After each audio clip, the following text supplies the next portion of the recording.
200 years have passed since Ripley died fighting aliens, and now the scientists in the USN Auriga are working to clone her as a secret project for the military. They've collected some blood from the place where she died, and it takes them 8 tries to finally grow a body that survives the process. Once she's ready, they operate on her to access her womb because an alien impregnated her before she died. Dr. Wren and Dr. Gediman are excited to discover the baby alien has been cloned as well and take it away in a capsule for further study. At that moment Ripley wakes up and grabs a doctor's hand to smash his face against the glass, but the others immediately knock her out. 3 days later Ripley wakes up again inside a cocoon-like fabric and finds the number 8 tattooed on her arm. The doctors do a routine check and are surprised by her perfect health. The scar from the operation is already healing and has become very small. When Wren comes too close to taunt her, Ripley grabs him with her legs, proving she now has great strength. Then she tries to choke him, but a guard quickly comes in and knocks her out again.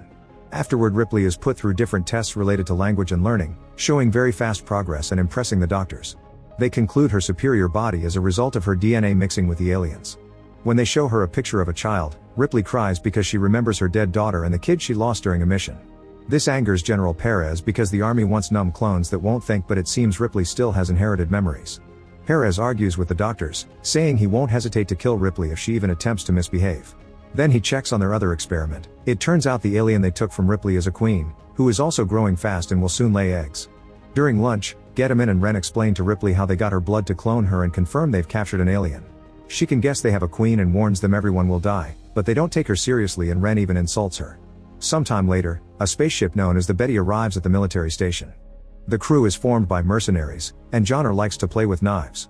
He throws one at Engineer Vries's leg because he's paralyzed from the waist down, but Call doesn't like this type of joke. The station's guards check that the crew isn't armed and the mercenary leader Elgin announces he's brought the cargo. It turns out they were hired by Perez to kidnap a bunch of civilians that they could use for their alien experiments. After getting paid, Elgin asks for room so his crew can rest for a couple of days. Perez agrees as long as the mercenaries stay away from the labs. The sleeping victims are taken to the lab and the doctors put a bunch of alien eggs in front of them to impregnate them. Meanwhile Ripley is playing some basketball by herself to test her new abilities, proving her strength also comes with good speed and fast reflexes. The mercenaries find her and Johnner tries to play with her, but Ripley moves quickly and doesn't even let him touch the ball. When Johnner comes too close and tries to flirt rather creepily, Ripley immediately brings him down with just 2 moves. Another mercenary throws the ball back at her and when Ripley turns to catch it, Christie hits her with some gym weights. Ripley's nose bleeds but she isn't too bothered, so she quickly brings down Christie as well. At that moment the doctors come to take her away, so Ripley throws the ball perfectly and wipes her nose before leaving. The blood falls on the floor and dissolves the metal, revealing Ripley's blood is now an acid just like the aliens. Sometime later, Gediman checks on the alien experiments, and one of them growls at him through the glass. Gediman makes faces at it and kisses the window, but when the alien snarls, he releases some freezing gas to calm it down. Now the alien steps back whenever he threatens to press the button. Meanwhile Call pretends to be drunk so her crewmates kick her out of the room. She sneaks around and uses a special spray on a lock to access Ripley's containment unit, where she takes a closer look at her. Seeing the scar, she concludes the alien was already removed. When Ripley wakes up, Call offers to kill her, but Ripley isn't scared and makes a bold move. Call has to watch how her blade goes through Ripley's hand and the blood corrodes the blade, and when she takes the knife back the hole quickly closes. Then Ripley makes Call touch her face, saying she can sense the aliens. Call wants Ripley to help her kill the aliens, however Ripley says it's too late. On her way out, Call is intercepted by guards and Wren.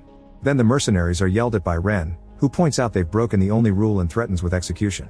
The mercenaries immediately open fire and a gunfight ensues with the guards, but Elgin's crew works together to overpower them and easily bring down all the soldiers.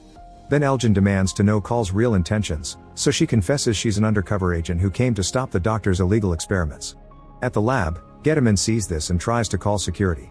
While he's distracted, 2 of the aliens in the cell gang up on a third and kill it, causing its acid blood to eat through the floor. All this is sensed by Ripley and her unit. Gediman tries releasing the gas but it's too late, the aliens have escaped through the hole in the ground.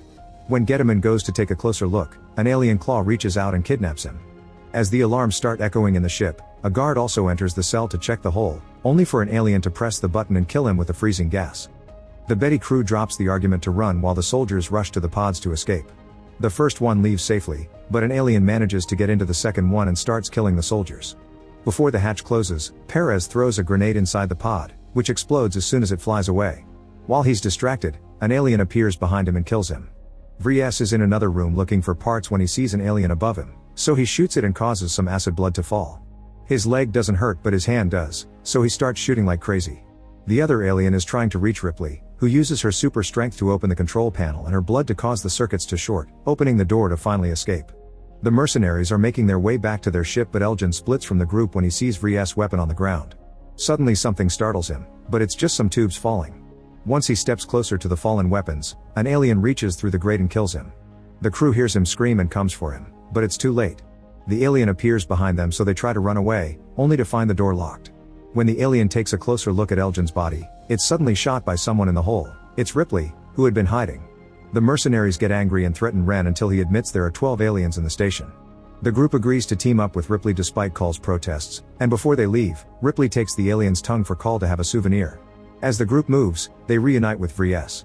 Ripley then announces she can sense the station is moving, and Ren confirms autopilot kicks in during emergencies. The station is going back to Earth and nobody likes the idea because the planet is currently a wasteland, so they need to find the Betty. The group keeps on moving, but Ripley stops when she finds another lab. Inside, she's horrified to find the failed clones, who have become hideous creatures. Numbers 1 through 6 are dead and contained in stasis tubes, but the 7th is still living, kept alive on a table by tubes and ventilators. Number 7 asks for mercy, so Ripley uses a flamethrower to kill her and destroy the whole lab, burning down the other clones too. Call is also disgusted and punches Ren for it. In another room, the group finds the victims the mercenaries brought for the experiments. At first they think everyone is dead, but a man called Purvis suddenly starts yelling. He calms down when he sees they won't hurt him. However, when Ripley smells him, she confirms there's an alien inside him and doesn't want to bring him along. Call refuses to abandon him and says that if they get to escape fast enough, they can put Purvis in cryostasis for surgery later. The team continues to make their way to the Betty, bringing Purvis along. The next area they need to cross, it's the mess hall, which is now completely underwater because of the emergency sprinklers. Vries has no choice but to leave his wheelchair and get harnessed to Christie's back. Unfortunately, the next corridor is even more flooded and the group has to swim to cross it. Soon 2 aliens appear behind them and Johnner immediately shoots one down, but the other keeps going and manages to capture a mercenary, taking her away. With the alien busy with its kill, the group continues to swim only to find the area covered with a nasty membrane. Ripley breaks it with her strength and everyone resurfaces to breathe again, but there's a nasty surprise waiting. They're surrounded by alien eggs. A creature jumps out of an egg and grabs Ripley's face, so she goes underwater to struggle against it until her strength kills it. The rest of the group also goes underwater and shoots a bunch of grenades through the hole to kill all the eggs. At that moment the alien from before reappears in the water, so the group leaves through the hole and starts climbing a ladder. The door at the top won't open and Ren takes Call's gun with the excuse of shooting the lock, only to shoot her instead. Call falls in the water and furious Vries tries to shoot Ren, who moves aside and lets the shots finally open the door. He immediately leaves and closes the gate behind him. Soon the alien comes out and starts climbing the ladder as well. The guys try to shoot it and cause some of the acid blood to splash, which hurts Christie. Johnner opens fire as well and kills the alien, yet the creature is still holding onto Christie's foot while Vries holds onto the stairs. Wanting to save his friend from the extra weight, Christie releases the harness and falls to his death with the alien. The group wonders how they'll escape, only for the door to suddenly open and reveal Call on the other side. Everyone manages to get into a safe room and Ripley checks Call's wound, discovering that she's actually an android. Call confesses that she's one of a legendary second generation of androids who were so lifelike that they gained consciousness and rebelled, burning their internal wireless modems and trying to pass themselves as human. Knowing what androids can do, Ripley takes Call to a small chapel and makes her connect herself to the station's computer. Call confirms the station is heading to Earth, where the aliens could escape and infect the human race. The station has burned too much energy for Call to blow it up, so Ripley tells her to program the ship to make it crash instead. At the same time, Ren is about to reach the Betty, so Call blocks the doors for him and talks through the speakers to tell the aliens where he is. The team starts moving toward the Betty again, and Johnner freaks out when he hears the station will crash soon. He tries to attack Call, but Ripley immediately grabs him by the neck and threatens to take his tongue. At that moment she hears a sound and says the Queen is in pain, only to suddenly be snatched through the floor by aliens. However, the creatures don't hurt her. Because of her changed DNA, they recognize her as their own and take her to their nest. Meanwhile, the rest of the group makes it to the Betty, where Purvis is suddenly shot by Ren. The doctor takes Call hostage, and while they pointlessly argue, the alien finally comes alive in Purvis' chest, forcing him to move toward the Ren. Bullets don't stop him and soon Purvis reaches Ren to start beating him down. At that moment the alien finally comes out, so the mercenaries open fire and kill both Ren and Purvis at the same time.